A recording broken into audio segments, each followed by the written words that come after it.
Bruchim Aboyim, Bruchot Habaot.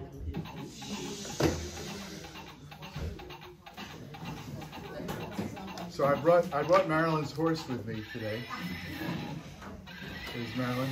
I brought her horse. We're just going to put him out in the corral for now. Okay. Thank you. Don't forget to feed him. Just right. We need to feed the horse later. So just do a quick review what we're all about here because Baruch Hashem, we have some new people here. Some people who come here from a distance. Old friend from Elizabeth is here. Jean Zimmer. Jean, nice to meet you. Sharon Siegel is here. Sharon is the first time, and you know Sharon was such a successful teacher. I have to be careful to do a really good job because otherwise it won't look good for me. So what we've been talking about is property that is in dispute. And what we're talking about is movable property, not necessarily real estate, but if I have, I don't know, if I have this book, which by the way, if you have the book, it's yours as a gift, but suppose this book turns up in the building somewhere and somebody comes into our courtroom because we are the judges and two people are holding on to it, right? And they both say, what do they both say when they come into the court? Mine. It's mine. I found it and it's mine, right? So now we have to judge. We have to decide how to handle that one. And so what was the decision? How do we handle that one? Do you all remember? That was the first case.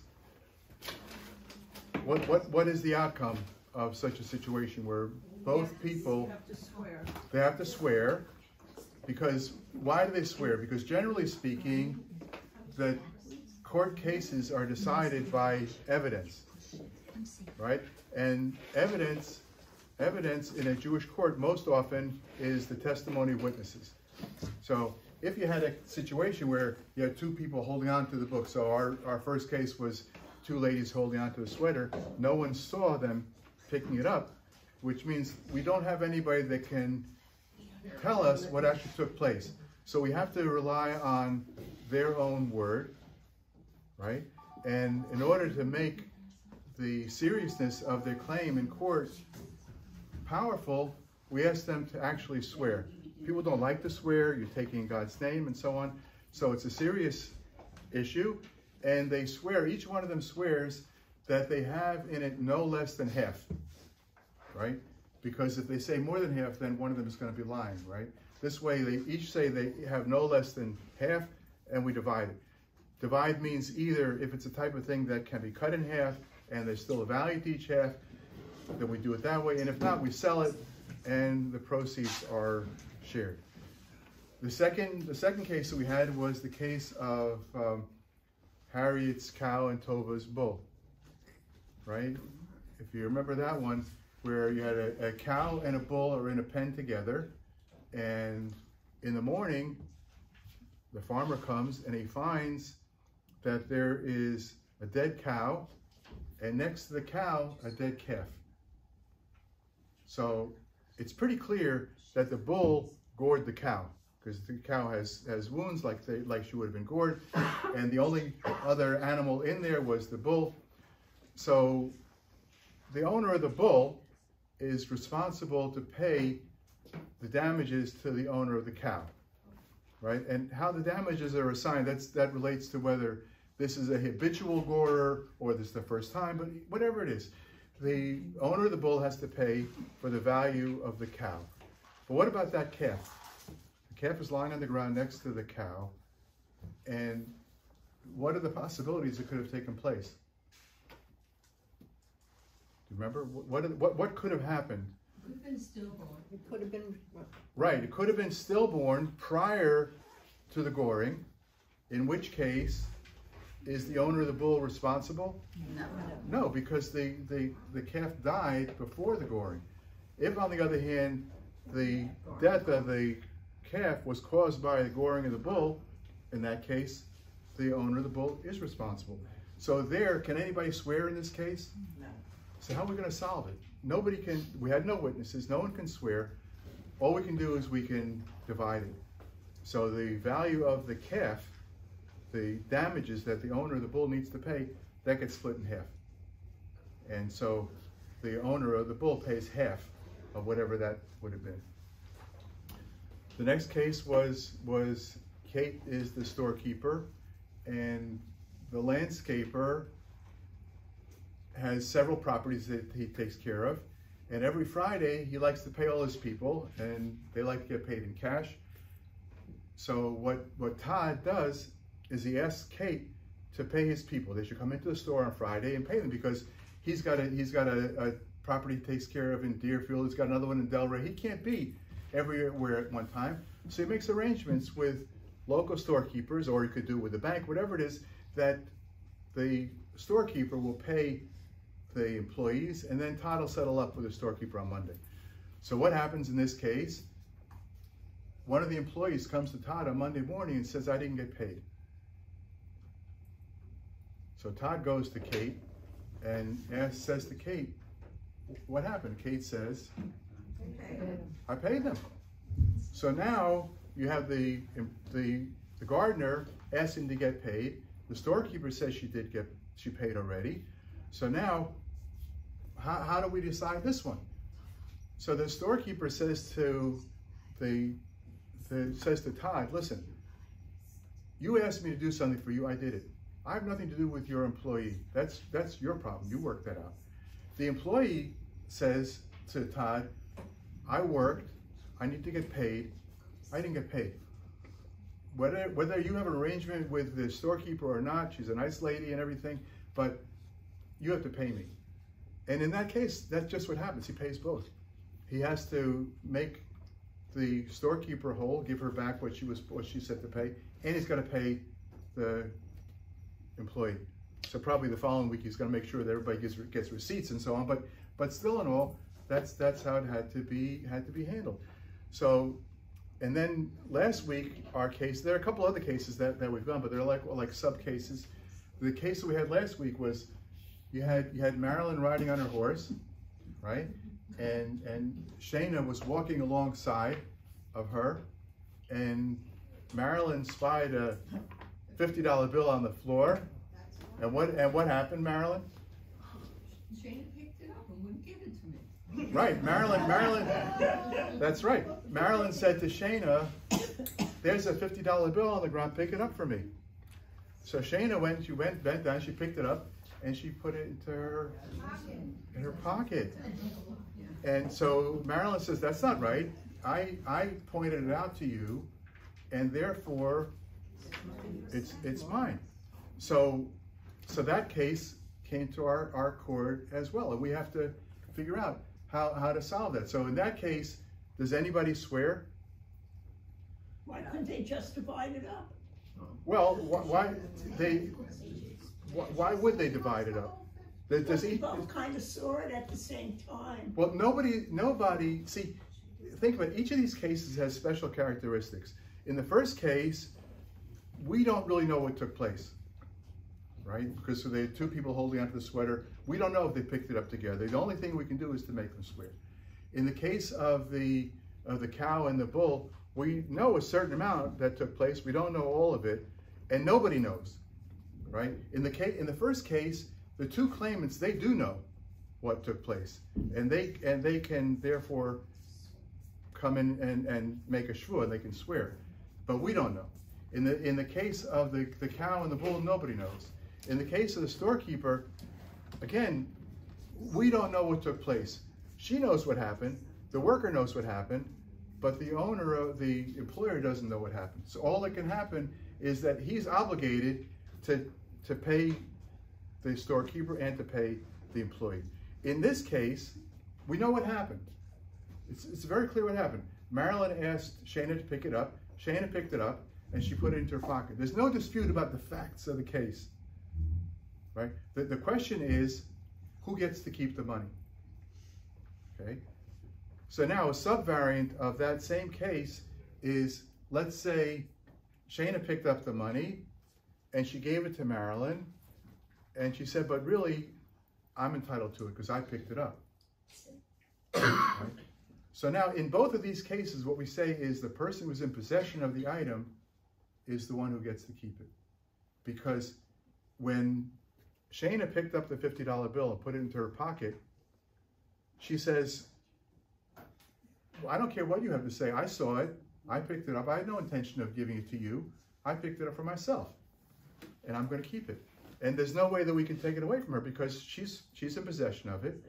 In the second case where the $50 bill now is in Marilyn's hand, and Shana says, I want it. So Marilyn can say, here it is, I'm holding it, it's mine. You have no claim against that. And we have a principle, Hamotzi Mechavero Olav Haraya. If I want to take away something that someone else is possessing, I need to bring a proof, right? If you know, whatever it is, you know, if I happen to like Eva's car, for example, and I say, that's my car, really, you know. So she'll say, well, produce a title, produce a registration, prove that it's your car. If you can't do that, I'm driving, but this is my car. So, and that's what's happening here, where she's in possession, right? Marilyn's in possession of the money, and Shana can't get it back. So we're gonna continue with the discussion of that, and then we're gonna come to another case where people are in dispute about who gets to take ownership of a particular piece of property. So if you're using the English, it's like in the middle of the book, and we're at 10A1. You see on the corner of the page there is a page number. There's 10A1. Okay, and it's the first column, the last paragraph in the first column on the top, on the left-hand side.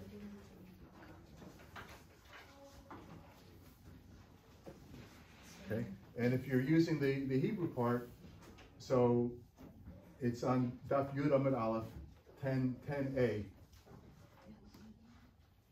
Okay. All right. So let's What go. daf is it on? I'm sorry. Yud Amud Aleph. Okay. And it's on the fourth line down of Yud Amud Aleph, and they say Hachinami Mistabra. They're going to present a logical case for the decision that they've made. Okay. So what does it mean? He said the Kartani Seifa. So look at the end of our Mishnah. So you go back to the Mishnah, which is at 9b, and it says, he says, if the person who was walking handed it to the rider, right? Omar Aniza Chisi Batachila, and he says, I acquired it first, Lo Omar Klum. His statement is meaningless. In other words, Shana picked up the $50 bill, she handed it to Marilyn, and she says, when I picked it up, I intended to take possession of it for myself, and I want it back now. The Mishnah says that's a meaningless statement because she turned it over to her. So continuing, so the Gemara says, it says, if, however, right, Omar Aniza Chisi Batachila, Lo Omar Klum, he said nothing, so that's okay. So it says Techila b'Seifa Lamali. So why in the ending clause? Because our Mishnah talks about two different cases. One, the first case is that the person who's walking along is holding the money. Second case, the rider is holding the money. But in either case, it seems like the person who is holding it has the more powerful claim. So the Mishnah says in the second case that if he says that first I took possession, that's what counts. So how does that actually work? So the Gemara says, is a pshita, that's understood. He says, because afagav de lo omar techila, even though I didn't say I acquired it first, techila omar, we have to understand that that's what he really meant. Because if he's holding it, he meant to take ownership of it, right? He didn't mean to take it for the benefit of somebody else. And we went through the whole this discussion, and we're going to go a little bit further into it, whether you are permitted to take ownership of a particular item for the benefit of someone else. So if you remember, we talked about the case of the poor people and the paya last time, right? Paya is a corner of the field which needs to be left over for the poor.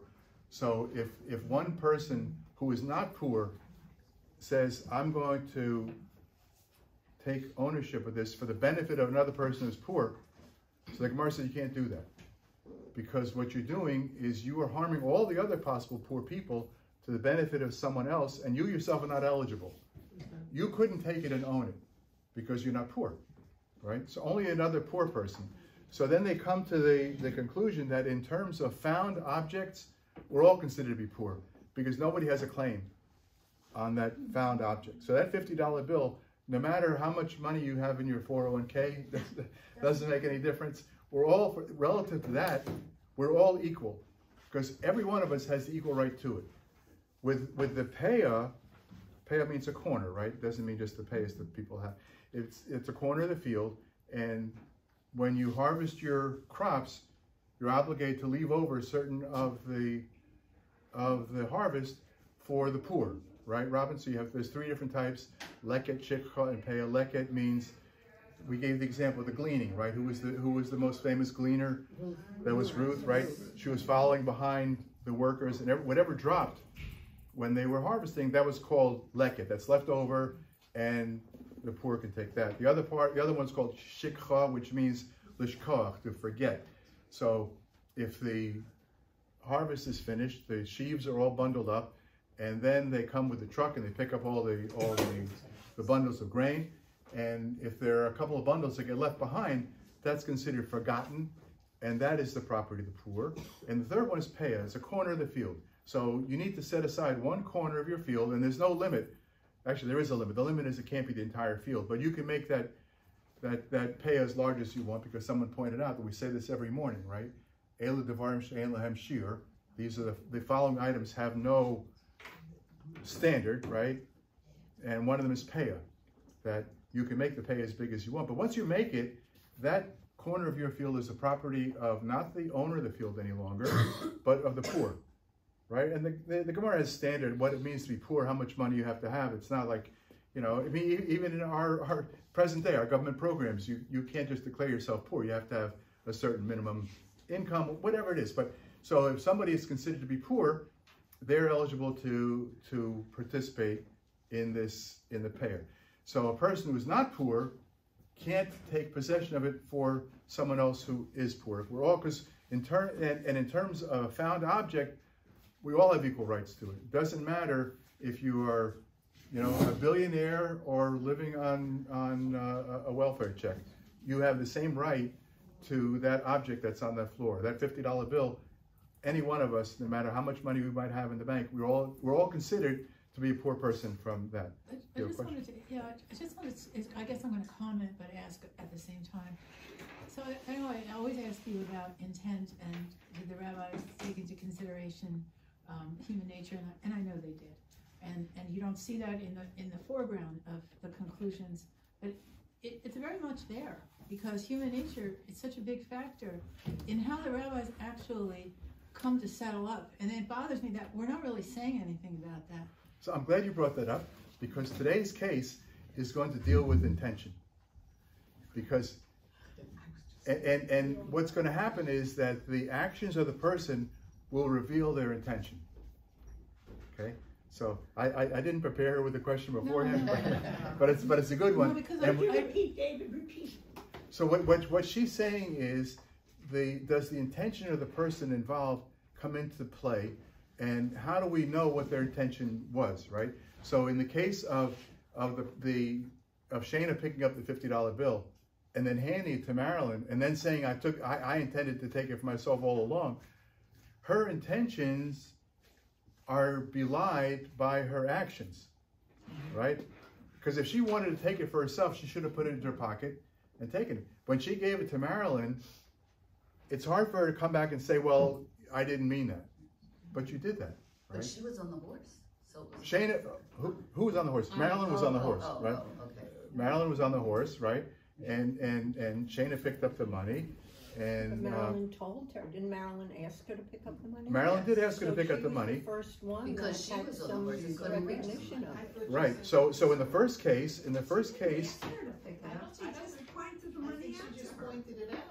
she pointed. Let's say she asked her to pick it up. That doesn't hurt our. That doesn't hurt our argument either. If Marilyn said to Shana, "Please pick that up for me," and Shana picked it up and put it into her own pocket, it doesn't matter what Marilyn said, because Shana can just say to us, I picked it up, not for her, I picked it up for me. Marilyn? When do we get an opportunity to ask questions about the case? In other words, I'd like to know if Shana was an employee of mine. I would like to know Okay. Does that make a difference? That- Yes, I think so, because if she's Yeah. my employee, then it comes to me, cause I've given her a job, a something. There's other questions too, That's a very good one, and that's also going to be covered today. And I didn't plant that question either. So let's get to it because we're using up our time. So, and by the way, the opportunity to ask questions is the entire period. There's no such thing as you can't ask a question now or later. But the two questions that have just been raised, we're going to get to them right away. So let's deal with Marilyn's first because it comes up right away. Not Mindel, Marilyn, right? Her name is Marilyn too, but she's Mindel. And the hairdresser wouldn't cut her hair yesterday because in his mind he saw Mary, not Marilyn, and she said, yelled, "Please." Mary, come on, it's your turn. And I came up and I said, oh, could you call me Marilyn? Like this. And he said, I have a problem with you. I don't think I can cut your hair. You have an attitude. What you say, you're a what? Go to another place. Go to another place. and They that told me I picture had an was attitude beautiful because I today. didn't want to. And she got a terrific haircut someplace else. Okay. So, I wonder if the Gemara covers something like that. all right, this guy was not going to pay attention to the Gemara. Probably does. Okay, so let's skip down. Let's skip to 10a2, the second paragraph. Okay, it says Rav Nachman, Rav Chisda, Damar Torbayu. So now you have Rav Nachman and Rav Chisda both say, right? Hamakbia metzia lechavero lo kana chavero. If somebody picked something up for the benefit of his friend, the friend did not take ownership of it. Okay? In other words, if Shana picked it up for the benefit of Marilyn, Marilyn doesn't own it. Why not? Because, so let's see why not, right? My time, why? Because have a tofes labal chov b'makam shu chav averim. Because if you have a situation where a person has, let's say a person has a lot of debts, he owes money to a lot of different people, and I come along and I have a friend who is one of these creditors. He doesn't owe me anything, but I have a friend who's one of these creditors, and I grab a hold of something that belongs to this debtor, and I say, I'm taking this for the benefit of my friend who you owe money to. That doesn't work, because what's happening is I have harmed all the other creditors, and I don't benefit myself. So you can't do that. So in this case, where somebody were to pick up a lost object for the benefit of someone else, means everybody else is walking along the road. Because I don't know if you remember, Carla Ada picked up the 50 because she wasn't in on the scenario at the beginning. She picked it up. We had to tell her to put it down again. But so everybody, all of us would have been eligible to pick up that 50. So by picking it up for the benefit of a third party, you're harming everyone else. You can't do that. So Rav Chisda and Rav Nachman both agree that that's not possible because you're harming other people. So Esei Rav or Rav Nachman. So Rav says to Rav Nachman, okay, I got that. How about, Marilyn, how about Metzias Poel Atzmo? How about my employee is harvesting the field for me, and he finds, let's say he finds a $50 bill on the ground. He's working for me now. Does he get to keep it, or does he have to give it to me? Right? Okay. So what has to happen there? So the Gemara says, "Bamed devor mamurim." What are we talking about? What kind of case? Bismanch omalo balabayis. When the owner of the field says to the employee, his worker, "Nachesh imi hayom, ador imi hayom." He says to him that you should work with me today. In that case, what happens? The employee gets to keep it. Because you're saying, because at that moment that he's picking up the object, he's not doing something for the employer. He's not a servant whose time was purchased by the employer. He was hired to do hoeing, plowing. As long as he's hoeing and he's plowing, that's fine. But the case, how aval, if he said, Amalo aseh imi malacha hayom, but if he says to him, come and work for me today, I'm hiring you as a day laborer today. That's different. That's different, right? Because now whatever you do today, you're doing for my benefit. And I'm paying you for your time. I'm not paying you for hoeing, I'm not paying you for plowing, I'm paying you for your time. And whatever I ask you to do today, you have to do. And therefore, if you pick up this $50 bill, it belongs to me. Right? You guys get the difference? So what you're saying is, it is a contract beforehand. If So- if I hire you to clean up a messy room and say, just make it clean, Right. you can obtain anything that you found. But if I say, I need to get all the valuables out of my room, put the valuables over there, you can't take it. So if you are hired to do a specific task, okay, so you're what I purchased, because you know a contract between a worker and an employer is a purchase, right? You're purchasing a service of another person. So what I am purchasing from you, or I bring my car to the shop to a mechanic, right? Or the mechanic comes to the parking lot in front of my property, and I say to him, you know, change the oil in my car, right? And he lifts the car up, he puts it on the jacks, lifts it up, and he gets underneath, and there he finds the $50 bill on the ground. Can he keep that? Yeah. Yeah, of course, because he was hired to change the oil. He's going to change the oil. But if I say to him, I want to hire you for the next 4 hours, now he finds the $50 bill. Who gets to keep it? The owner. I do, because he's working for me now. Isn't he in his own garage though? Well, let's say he's coming to in front of my house, because the garage we're going to get to in a second too. What But- about the mechanic that is fixing your car and opens your glove compartment and takes all your quarters out? Is he entitled to my quarters? No, that's obviously your property. He's stealing your property, right? But if it's let's say very clear, it's an ownerless object. This $50 bill, there's no owner to it. There's no mark on it to identify it. There's no way to, and under normal circumstances, somebody walking along could pick that up and take it. The question is this worker, what category does he fall into? Does he fall into a category of a contractor hired to do a particular job, or an employee who is hired to work for me that period of time, and whatever he produces during that time belongs to me? So Oh, I was just gonna say, I know this really doesn't have any bearing on this, but to me, where they were walking along with the horse and the person picked up the money, that's right.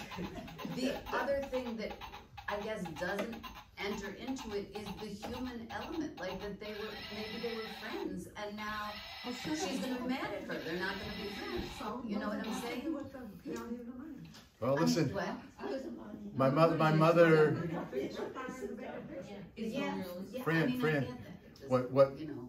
my mother always told me, she was rest in peace, my mother, that you only know people when you deal with them with money. So that part is true. So if somebody's friendship, okay, Going back to the mechanic and the car, if the mechanic had found the money in the car, it would have been a total difference. of course, that's obviously everything that's inside my car belongs to So me. isn't that the same if the person found the money in the field, isn't that the same category? So it could be, but let's say it's in a community vegetable garden or something like that, like they have in Pearl City in Boca Raton. There's a community garden that people plant. It belongs to the city, and people come there and plant their vegetables there. So let's say it's a case like that, where the field belongs to everybody. So, and now that money, the owner of the property doesn't necessarily own it, but he has this crop to harvest, and he says, you know, I grew all these peppers and tomatoes. Can you go over there and pick the peppers and tomatoes for me?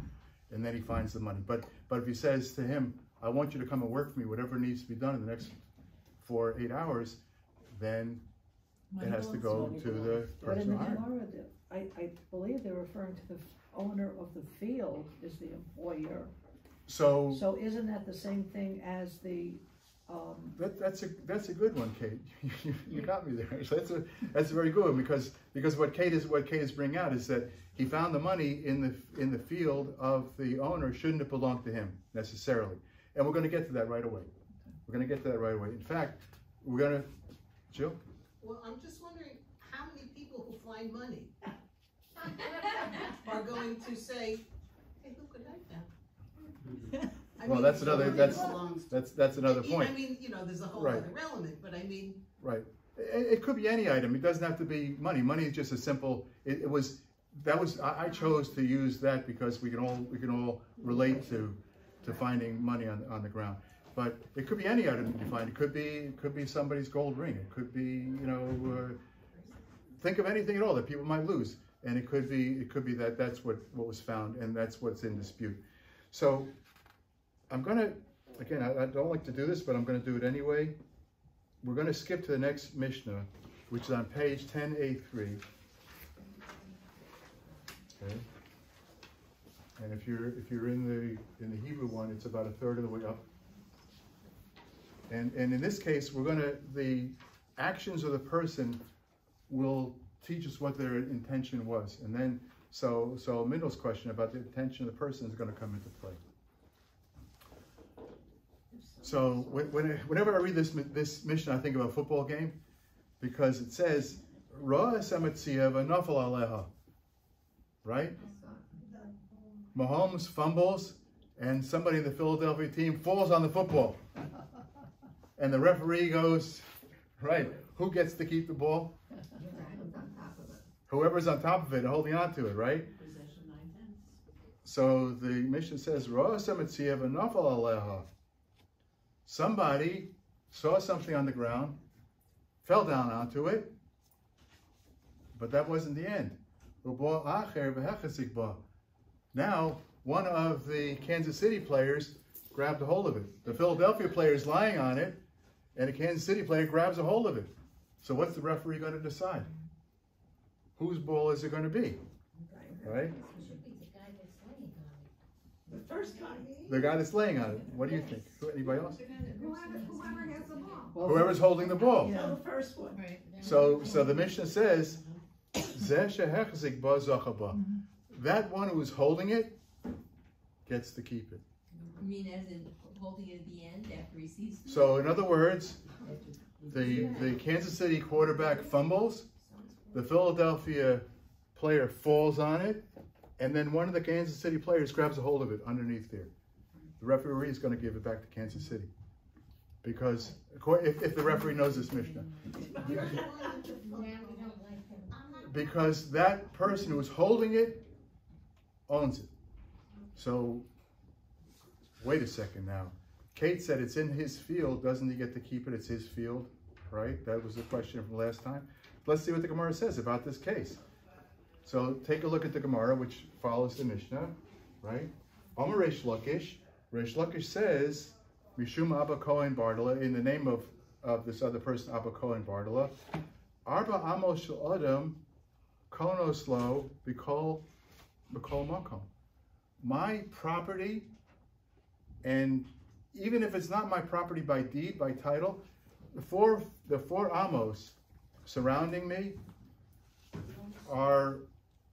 act as my agent to acquire property for my benefit. Right? So what does that mean? So we used to race a sailboat, and when you race a sailboat, they lay out the course with buoys in the water, and you have to go around the buoy, and then you come to the next buoy, go around that one, you follow the course. But suppose we are close to the buoy, and another sailboat sneaks in underneath us. So the rule is that if you are within, I think, 3 boat lengths of the buoy, that another sailboat cannot come in. That's called barging. They can't come in, and they do that to prevent people from crashing into each other. So it actually happened to us one time that we were ahead, and the buoy was in sight. We were beginning to round it, and one other person came and he barged in, and we hung up the red flag, because in a sailboat, if you feel that somebody fouled, you have to hang a red flag on the rigging of your boat. And they had a hearing afterwards, and he was disqualified because he broke the rule, because he entered we had the right, once we reached that imaginary line, we had the right to that spot. Nobody could come and barge in. So Then the following week he brought me a box of Godiva chocolates and everything. He was so apologetic, but that was the principle. Because we were close to it, we in a sense owned it. So Reish Lakish is saying. So Abaye says, well, Reish Lakish says, but so the person who fell on it, didn't the fact that he was close to it, doesn't that affect ownership for him? Don't we have a principle that my 4 amos, in other words, my amma is between 18 and 24 inches, but so you say my dalet amos, my 6 feet, let's say, all around my body affects acquisition for me, right? So don't we have that principle? Abaye says. Reish Lakish says, Amar Abaye. So he says, my taima takina rabbanon. Why did the rabbis make such a rule? Right? Is the lo asil and suyib. So people shouldn't come to fight with one another. So once we were close to that buoy, nobody else could come in there. And the rule was made to prevent boats from crashing into each other. So the same way that the 4 amos surrounding me affects ownership for me, acquisition for me, is to prevent, right, what Jill and Fran were talking about, bad relations between people. Once it's close to me, I'm deemed to have acquired it, okay? But Amar Abaye says, yeah, he says, most of Rav Chia Bar Yosef he says Peah. So in the Mishnah we talked about in Peah, he says that what's taken place is that by virtue of the fact that he fell on it, that indicated that he's not relying on the 4 amos to be acquiring for him. He's not relying on that method of acquisition because he's falling on it. Now that's gone away. Do you get the difference? No. Okay. So in other words, if I say that here this thing is on the floor and I'm less than 6 feet away from it, and Myrna comes and I want that, and she says I want that pen. I say, well, it's less than 6 feet away from me, and we have a principle that I own it because I'm taking ownership of it. You can't take it. But if on the other hand I saw it and I fell on it, right? And now Myrna comes and she reaches under and she grabs a hold of it. So can I say to her that it was my 4 amos that have acquired this? No, because I indicated by my action that I wasn't thinking about that. I felt that I had to do something physical to take possession of it. And I did. I fell on it. But it didn't work because she grabbed it from underneath me. And had you stood there, If I had just stood there, came over, I'd say, she sorry, could Myrna. she could not take it No. according to the Right, law. so by falling Because on you it, didn't have that to fall. takes away the ownership of Right, the right. space. Exactly right. Takes away the, right. Exactly right. So by virtue of the fact, so my actions showed my intention. And by showing that was my intention, I gave up that right to own it in that way. You're saying, well, fight it out, in a sense. You're not saying that, but that's what's gonna happen, because the last one, I want to actually, in the end, has it in her hand, reaches under you and grabs it. She has it now. And now we don't have to fight because she's holding it. But So weren't you now, holding it? what? If you fell on it, weren't you holding it also? Not necessarily. I mean, if I fell on it and I grabbed a hold of it, that's one thing. But let's say I'm not holding it, I'm just lying on it. Touching your skin. Whatever, but that's not a way. So, why is that? How do we take? This is one of the things we talked about also a few weeks ago. How do we take ownership of movable property? What do we have to do? Pull it. We pull it, we lift it, right? So if something is if I don't know, here this folder with my valuable papers that are in there, right? So if I wanted to give this to Kate, and she becomes the owner, she needs to do something. She needs to either lift it up, pull it to her. In the case of Marilyn's horse, if Marilyn wants to sell me that horse, so I need to either get on the horse and ride it, or I lead it, right? I have to do something to make that horse move, or some indication. So falling on it doesn't do it, because it doesn't. You don't. When you fall on something, you're not lifting it. You're not moving it, you're just falling on it. So, but now when Myrna grabbed a hold of it, Myrna did something, she grabbed a hold of it, and now she's pulling it to herself. So she has a good claim. I don't have the claim, because I didn't do, I just fell on it. I didn't do what is the definition of taking ownership of a movable object. So, and then by the virtue of the fact that I fell on it, I gave up my claim as the proximity. But didn't the ball player fall on the ball? The ball player fell on the ball, but what happened? But you What fell happened? on the But if you watch the game, if you watch, somebody reached under and grabbed hold of it. The ball player's lying on it, but he's not holding it. But didn't he wind up keeping the ball? No. Only if he's holding it. Just because he's lying on it, somebody else can stick their hand through and grab hold Someone of it. grabs it from that person, so what if somebody grabbed the $50 bill out of her hand? So if you take it out of your hand, that's different. In other words, Possession is in the hand. what? Possession is in the hand. Possession is the hand. So if I'm holding here, Jill, if I'm holding money in my hand, and Shoshana, we can pick on you because it's the first time. If Shoshana come over and grabbed it out of my hand, does she have a right to keep it? No, it's in my hand. It's mine. So, but on the other hand, if it's lying on the ground and she picks it up, she has every right to it. But once she's picked it up, now she's holding it. She owns it. I can't take it from her. I have no claim on But that. that goes to my question. Can I ask a question? The question would be, did you try to put that in your pants pocket and you didn't get it in the pocket so it dropped on the floor? No, look, if I had it in my hand And it dropped? and it dropped, it's mine. Okay. If But she's come along and picked it up. No, if it was in my hand, and I dropped it, it's clear that it's mine. So that's the questions I wanna be asking. I wanna be able to have the right to ask that question. Yeah, sure. So, but in our case, we don't know who dropped it. I mean, if we knew who dropped that money, that person gets the money. Would be okay. But we don't know who dropped it. So in the case of the mechanic or the horse and rider, whatever it is, we don't know where that money came from. And therefore, one of these two people claiming it gets the right to keep it. Right? But Rita? isn't that true on the open field too? Say I'm hired just to work, to hoe on the field. Right. And someone else is hired to do something else. There's a number of people working in the field. Right. Now, and there's money, that money could belong to anyone except the owner, so why should it go back to the owner?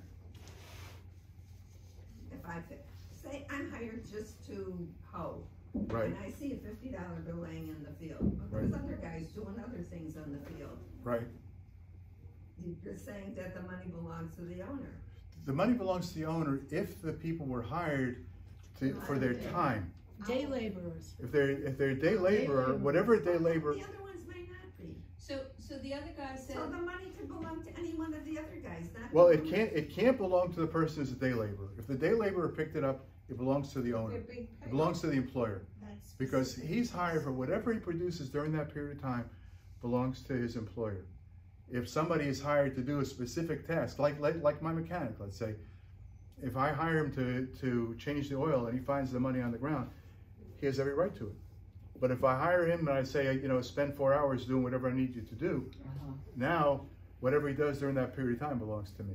Because his time, in effect, belongs to me now. Right, you're paying for time. I'm paying for his time. Regardless of what it is his job to do. Exactly right. Exactly right. But if another day laborer says, I took my handkerchief out and it fell out of my pocket, doesn't it return to him? Well, so then we have another dispute, don't we? We have a totally different discussion now. Now the discussion, right? I mean, now the discussion is, I lost it. So now what comes into play? That principle, hamotzi mechavero alav haraya. So, if let's talk about the $50 bill. So the $50 bill is on the ground, and one of the two people, whether it's the rider or the person's walking, is now holding it. Now along comes Sharon, and Sharon says, that's really my money. So you have the money, Marilyn. What can you say to Sharon? Prove it. There you go. Prove it. If Sharon can't prove that her claim to that money, she can't take it away from you, because you have a legal right to that money because you found it, and there's no identifying mark on it. right? But You- if she told somebody else, I lost money and going back to look for it, and somebody else can, there can be all kinds of. Right, it's possible. I mean, so then you get into totally different situations. That could be considered a proof in a certain sense. But and then that other person would have to come and testify that she did tell me this. And, you know, so we're getting into a different situation. But if all we have is her word, nice lady as she is, that's not a proof. And that does not entitle her to take away what is legally yours. Okay, and we're going to have to continue, God willing, next week. Shauna, sure. The person sitting on the horse and the person standing on the floor, aren't they both within the Arba Amot? Right, and neither one of them is depending upon that. They're all, each one of them is making a kinyan. Each one is making an active acquisition, physical act, by lifting up the money. Yeah. Okay. Thank you.